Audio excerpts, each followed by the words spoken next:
Hello, Siouxland, and welcome to a special digital report on a major case we've been following for the last few years in northeast Nebraska, and that's the case of Jason Jones. We have a big update today here with that case where we have learned that Jason Jones has been sentenced to death for the murder of 4 people in Laurel, Nebraska back in 2022.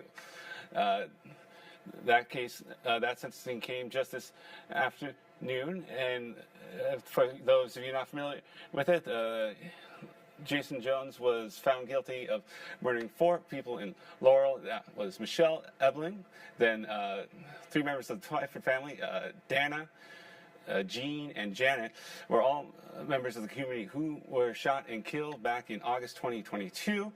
And now, several years later, we have a pretty big conclusion in the case with Jason Jones being sentenced to death.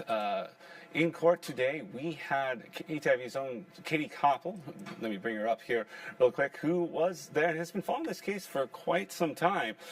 Katie, what can you tell us about today's proceedings? What was said by the judges, the lawyers, and the family who were there at the trial?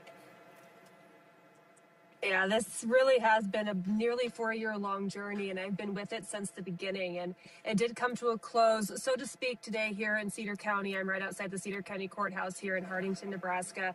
Jason Jones was sentenced to death in all 4 counts of those first-degree murder convictions.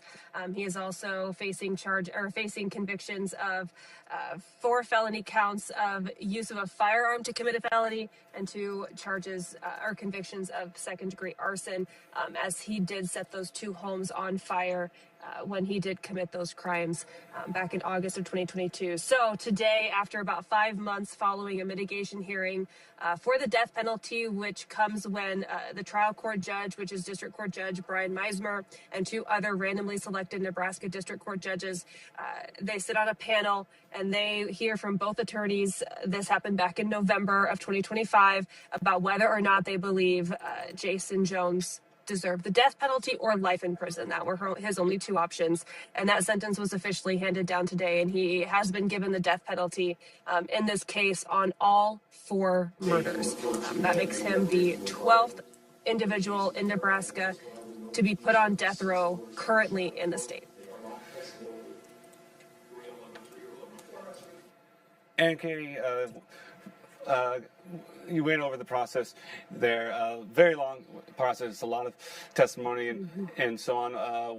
Can you go over the arguments for and against Jason Jones getting the death penalty? This was a pretty high-class case, especially for our area. So. Yes, for sure. So we've had 2 other death penalty crimes and cases in our Siouxland region here in northeast Nebraska over the last 20 to 30 years. Back in 2002, 3 men entered a bank and killed 5 people. All 3 of them are currently on death row. And then also back in 2017, Aubrey Trail killed Sidney Loof. He is currently on death row as well. The last individual to be put to death by lethal injection in the state of Nebraska was in 2018. His name was Kerry Dean Moore. So really, realistically, Mr. Jones is going to sit in prison for quite some time. So with a death penalty conviction and sentenced to death, it is an automatic appeals process to the Supreme Court. That is just state law. That's just regulations. So this is going to take a year or more, I'm told by both attorneys for the defense and the prosecution, that appeals process is going to take some time. So while they wait, Mr. Jones is going to sit in prison. So regardless, he is no chance of getting out at this point. But while today is a finale of sorts for the families of the Twyfords and the Eblings and the community of Laurel, this really doesn't end for quite some time, and we will still see what happens as we go along. But death penalty cases are confusing for people that aren't familiar with them, and there's a lot to process, a lot of rules and regulations that have to be followed, and we're getting a look at that firsthand here with the case of Mr. Jones. All right, Katie, thank you. And just to let everybody know, here we will have even more coverage tonight at News 4 Live at 5 and News 4 at 6, where Katie and KTIV's Kaylee Doms will be covering the story.